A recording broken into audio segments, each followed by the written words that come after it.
We're here because free speech is under attack. We're here because people are being convinced that socialism works. We're here because people are being judged guilty until proven innocent. We are fighting back with facts. This is not a safe zone, so buckle up, Buttercup. This is the raw, naked truth.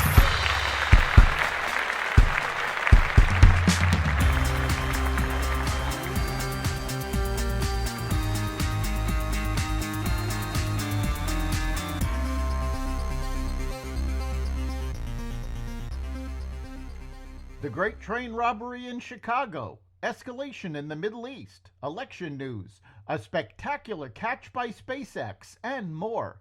Welcome to the Raw Naked Truth. I'm your host, Eric Lopkin, and here's the news you need to know. Second Amendment activists scored another win against New York State's expansive gun control regime on Thursday. A federal judge said a newly enacted state law that bans licensed firearms owners from carrying concealed weapons on all private property unless the owners permit weapons with a sign or by express consent violates the constitutional right to keep and bear arms. At least as to private property open to the public, the subject of this motion, New York's restriction is unconstitutional, wrote U.S. District Court Judge John Sinatra Jr. Regulation in this area is permissible only if the government demonstrates that the new enactment is consistent with the nation's historical tradition of sufficiently analogous regulations, the judge wrote, citing recent Supreme Court precedent. New York fails that test here. Crime continues to run rampant in Chicago. News helicopter footage captured the moment a mob of approximately 30 people, some armed, according to police, looted a freight train in Chicago on Friday and made off with appliances like air fryers and flat-screen TVs. At least 6 people were arrested following the incident, which took place at around 2:40 p.m. as the double-stack train was stopped and awaiting an interchange with a partner railroad on the city's west side. Swarms of thieves can be seen opening container doors and then plundering the boxed goods. Police radio communications said the suspects were armed with guns and lock openers. Israeli authorities said 4 Israeli Defense Force soldiers were killed and nearly 60 people were wounded in a drone strike on a military base in Israel, which the Lebanon-based Hezbollah militant group has claimed responsibility for, according to reports. A UAV launched by the Hezbollah terrorist organization hit an army base, the IDF said in a post on X. 4 IDF soldiers were killed in the incident. The IDF shares in the grief of the bereaved families and will continue to accompany them. Earlier on Sunday, rescue services in Israel reported that nearly 60 people were wounded in the strike, some of them critically.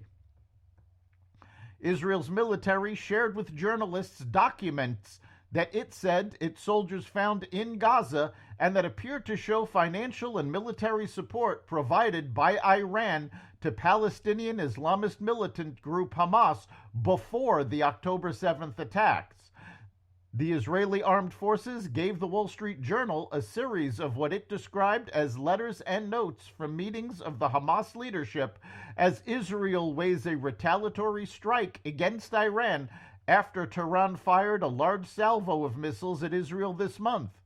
A major counterattack would deepen tensions across a region already teetering on the edge of a broader and more intense conflict.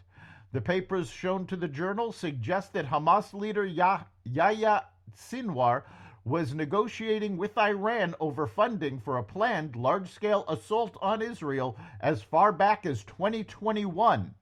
In one of the letters, written in Arabic, Iran says it has allocated $10 million for Hamas's armed wing. A few weeks later, Sinwar asks Iran for $500 million, divided into $20 million a month for about 2 years.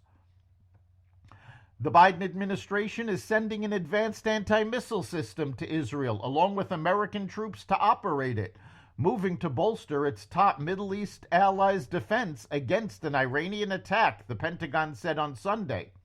The deployment of the THAAD system, a ground-based interceptor designed to shoot down ballistic missiles, marks a significant step in American efforts to directly protect Israel against an enemy attack by putting U.S. soldiers on the ground.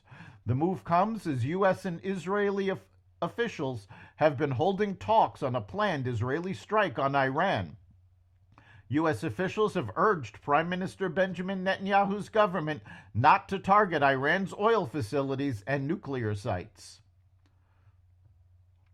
Vice President Kamala Harris is facing backlash for vowing to secure the Medicare Trust Fund, as critics point out her administration's move to tap into it to offset premium hikes. Both Harris and former President Donald Trump participated in a survey by the leading advocacy group for Americans over 50 years old, the American Association of Retired Persons, covering Social Security and health care issues. Under the Inflation Reduction Act, which was intended to cap out-of-pocket drug costs for Medicare beneficiaries, the monthly premiums for Medicare Part D plans are expected to triple by 2025. In response to potential voter backlash, the Centers for Medicare and Medicaid Services rolled out a 3-year demonstration project to subsidize these premiums, aiming to keep them artificially low. The Black Men for Trump Advisory Board took aim at former President Barack Obama for his appeal to black men to vote for Vice President Kamala Harris. President Obama's recent call for black men to support Harris, based solely on her skin color rather than her policies, is deeply insulting, the group said in a joint statement. Black Americans are not a monolith, and we don't owe our votes to any candidate just because they look like us. It's demeaning to suggest that we can't evaluate a candidate's track record, especially when Kamala Harris has done more harm than good to black communities. The statement comes after Obama made a surprise stop in Pennsylvania last week and specifically called out black men, arguing that they should have the same enthusiasm for Harris's campaign that they did for his in 2008 and 2012. A new national NBC poll has Donald Trump and Kamala Harris neck and neck a month after the same survey showed Harris with a 5-point lead. The presidential candidates are also tied in the latest Wall Street Journal poll, and things are basically tied in the battleground states too, according to the latest Real Clear polling average, with Trump at 48.3% and Harris at 47.9% in the 7 states likely to decide the election next month. Boeing will cut 10% of its global workforce, or roughly 17,000 jobs, and warned of deeper losses for its operations as a machinist strike compounds problems brewing at the jet maker for years. Along with the job cuts, the manufacturing giant said it would further delay the launch of a new airplane, the 777X, that is already years behind schedule. It will also discontinue the 767 cargo plane. These are the biggest moves so far by Chief Executive Kelly Ortberg, who took over the company in August to revamp an American company that has struggled with production issues and has been burning through its cash. Nearly 450 7-Eleven stores across North America are closing for underperforming, according to the company. 7&I Holdings, 7-Eleven's Japanese-based parent company, announced in an earnings report Thursday that 444 7-Eleven stores are closing because of a dip in sales, particularly cigarette sales, as well as decreased traffic and inflation. A list of which stores will be closing was not released. SpaceX launched its 5th test flight of its Starship rocket on Sunday and made a dramatic first catch of the rocket's more than 20-story-tall booster. The achievement marks a major milestone towards SpaceX's goal of making Starship a fully reusable rocket system. Elon Musk's company launched Starship at 8:25 a.m. Eastern Time from its Starbase facility near Brownsville, Texas. The rocket's Super Heavy booster returned to land on the arms of the company's launch tower nearly 7 minutes after launch. SpaceX communications manager Dan Hewitt said, "What we just saw, that looked like magic." And finally, on a lighter note, when Lego bricks meet automotive engineering, magic happens. The Danish toy company and British supercar manufacturer McLaren have outdone themselves with their latest collaboration, a fully drivable, life-sized replica of the iconic McLaren P1 hypercar, made almost entirely out of Lego Technic pieces. A team of 23 dedicated professionals from Lego and McLaren spent more than 8,000 hours bringing this ambition vision to life. The result is a 1-to-1 scale model of the McLaren P1 that actually drives. The team utilized a staggering 342,817 Lego Technic pieces to construct the replica. To power the car, they incorporated 768 Lego motors, which enable it to reach an impressive top speed of 40 miles per hour.